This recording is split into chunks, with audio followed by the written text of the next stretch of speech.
Merci d'être venu. L'URPS Poitou-Charentes, présidé par Xavier Lescourt, qui va vous faire le discours inaugural, est très très heureux de vous accueillir dans cet amphithéâtre pour notre colloque sur la prévention dans tous ses états.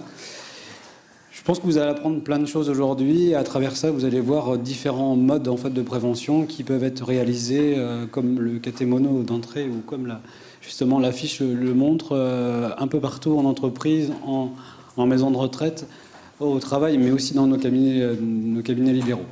Bonjour à tous. Je suis heureux et fier personnellement et au nom de toute l'équipe d'élus de l'URPS Poitou-Charentes d'ouvrir ce colloque à Poitiers. Et je suis content de voir que les kinés de Poitou-Charentes ont répondu présent. Hein. On est quand même assez nombreux et on est très content de ça. Alors donc, pourquoi on a choisi le thème de la prévention? Donc nous, on avait envie de développer une dynamique de communication parce que c'était ce qui rentrait dans nos prérogatives à la naissance des URPS, communication de la profession. Donc, la prévention n'est-elle pas un sujet porteur et d'actualité? Alors nous pensons que ce colloque permet de mettre en avant notre profession, ses champs de compétences, mais aussi son utilité dans le système de soins.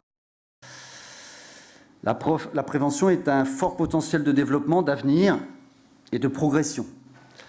Les institutions et le grand public ont enfin compris que la prévention est un facteur puissant d'amélioration de la santé. Je me retire, je vous laisse écouter les intervenants.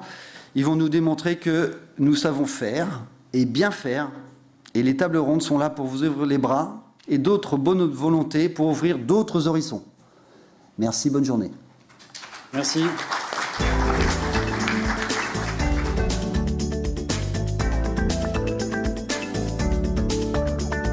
Il faut savoir que dans notre cas, pour pouvoir faire des travaux de recherche, il nous faut des financements extérieurs et que ces financements-là vont être portés suivant certaines thématiques. Et donc là, par exemple, en ce moment, c'est plutôt la thématique de la population vieillissante. Et donc, on va devoir mettre en place tout un tas de systèmes, de prévention, etc., pour gérer le vieillissement de la population. On est en train, dans les hautes sphères à Paris, de parler de prévention, puisque nous allons avoir 2 lois. Une loi sur la santé et pas sur les soins, dont le leitmotiv numéro 1, c'est la prévention. Et je rejoindrai encore Madame, une deuxième loi qui est en dernière lecture actuellement sur le vieillissement de la population et l'adaptation de la société. Et là aussi, un des mots-clés, c'est la prévention. Donc nous sommes dans l'actualité, tous les ingrédients sont là pour que les kinés trouvent une place d'excellence dans la prévention. Une collaboration pluriprofessionnelle auquel on ne pense pas assez, qui est extrêmement simple à mettre en place et qu'on n'a pas fait pendant des années dans les entreprises parce qu'on était persuadé qu'on avait le savoir et que nos salariés devaient recevoir quelque chose de nous. Quelle erreur! La première collaboration pluriprofessionnelle d'entreprise, c'est le salarié qui est en face de nous. Je vous rappelle que c'est un professionnel, un vrai professionnel de santé. Donc oui, la présentation que je vais vous faire maintenant porte sur l'intérêt de la biomécanique pour tout ce qui concerne les pathologies du système locomoteur. Donc tout d'abord, rapidement, je vais présenter un peu la structure dans laquelle je viens. Donc moi, je fais partie de l'équipe Robios, qui est au sein de l'Institut P' sur le site du Futuroscope. Donc c'est un institut en fait qui est très gros, qui dépend du CNRS et qui est spécialisé dans les sciences de l'ingénieur. Le RVPK pourra s'inscrire dans le parcours de soins, et ce mot parcours de soins, retenez-le bien. Je reviens encore sur mes histoires de loi, mais le parcours de soins, il est partout, il est surtout dedans et il est bien placé, nous, dans notre RVPK. De la prévention, donc ce sont les 3 P, parcours de soins, prévention et pour le patient.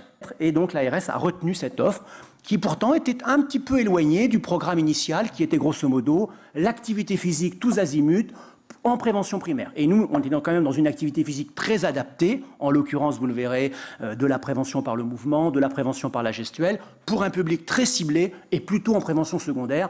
Vous connaissez comme moi les aides-soignantes des SIAD, et elles ont quasiment toutes des TMS, ou en tout cas des problèmes de santé en lien avec leur activité, en tout cas passé 30 ans, 40 ans.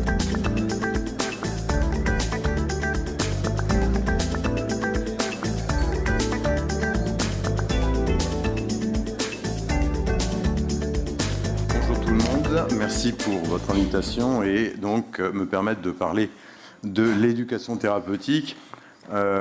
dans le cadre de la BPCO, mais je dirais qu'il faut éviter peut-être de toujours penser éducation thérapeutique du patient BPCO, du diabétique. C'est tout d'abord une démarche éducative, c'est celle-là qui est importante. Le contenu d'un atelier équilibre, d'une séance, après un échauffement articulaire et musculaire, on va stimuler les différents organes de l'équilibre, que sont l'oreille interne, l'œil, le pied. On va travailler aussi au niveau du sol, parce qu'il nous paraît important que si la chute existe, et on n'a pas la prétention de supprimer toutes les chutes, eh bien, il est important de savoir se relever et pas se retrouver comme une tortue sur le dos qui ne peut plus rien faire. Voilà.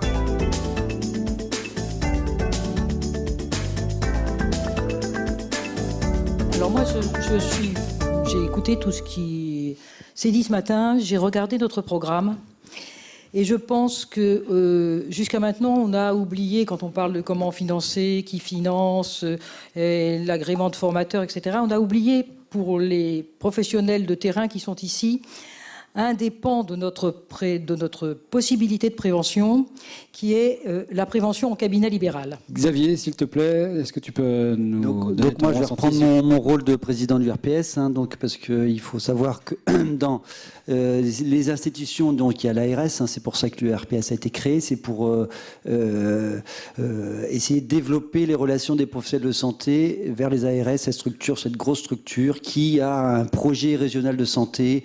Ce projet régional de santé, c'est les politiques de santé qui sont assez globales et donc qui sont régionalisées. Il y a tellement de propositions à faire pour tellement de publics. Et qui croyez-vous qui va en parler à vos patients? Vous, bien sûr, personne d'autre que vous. Au sein du cabinet, aucun problème. Soyez vos propres promoteurs. Ah, mais nous avons une déontologie. Et je n'ai rien contre. Je trouve que c'est l'honneur de la profession d'avoir une déontologie. Mais elle est quand même un peu gênante pour faire la promotion en dehors de son cabinet. Et là, on a deux solutions. Soit on crée des structures privées, SARL, etc., soit on se groupe en secteur associatif, comme on a fait dans nos CDPK. Je vous propose de décourter un peu parce qu'on a pris un peu de retard ce matin, décourter un peu le repas. Ça serait plutôt très bien qu'on puisse se retrouver à l'étage inférieur pour les ateliers où on va être dans 3 salles différentes, où on va tourner toutes les demi-heures. Et ça serait bien qu'on puisse y être à 14h20. Donc ça nous laisse, voilà, on essaie de gagner un gros quart d'heure sur l'horaire prévu.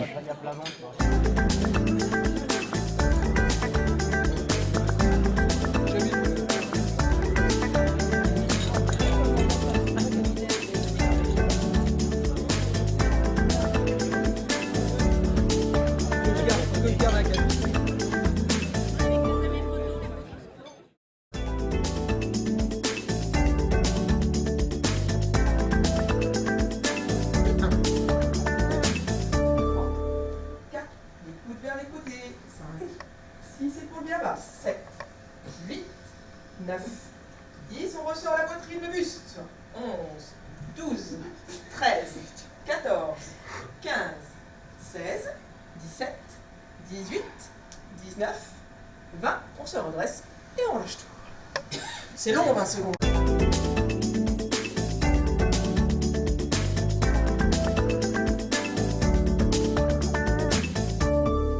que je veux vous présenter aujourd'hui, c'est le concept de préférence directionnelle. Donc, ce concept-là, c'est un concept sur lequel nous on se base, qui est important pour nous et qui est important pour pas mal de gens, même hors Mackenzie maintenant, qui dit que régulièrement chez les patients, on trouve qu'une direction du mouvement réduit et à terme abolit la douleur, tandis que la direction opposée a tendance à la réveiller et à l'empirer.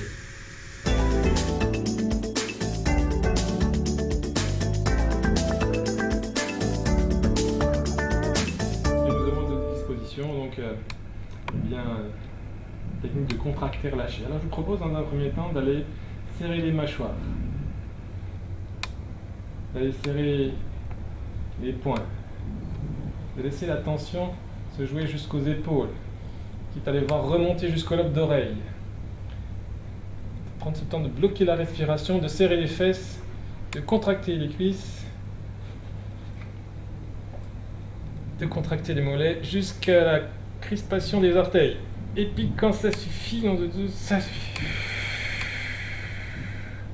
De passer par le deuxième temps, un deuxième temps de relâche.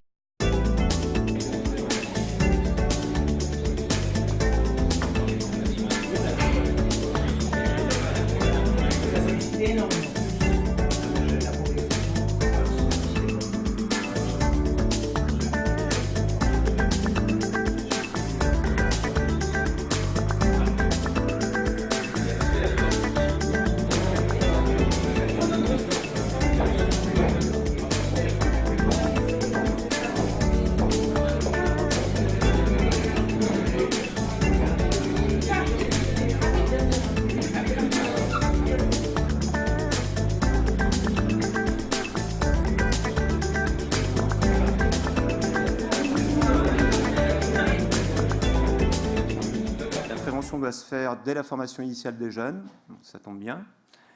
Donc notre réseau régional œuvre dans le domaine de la santé au travail depuis 20 ans. 30 000 salariés et 450 entreprises bretonnes ont déjà bénéficié de nos interventions.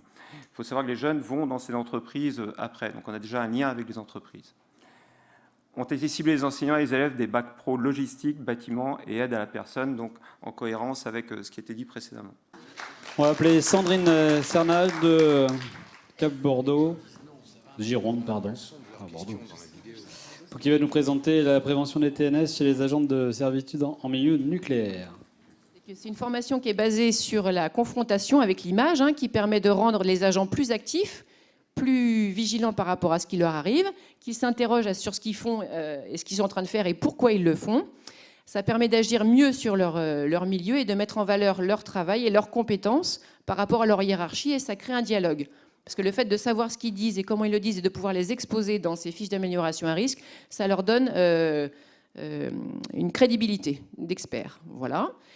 Et je veux juste vous dire pour terminer que pour les kinés, nous sommes quand même en campagne électorale et qu'il faudra voter en masse pour bien penser à la représentativité de votre profession, et c'est par le vote que vous l'aurez.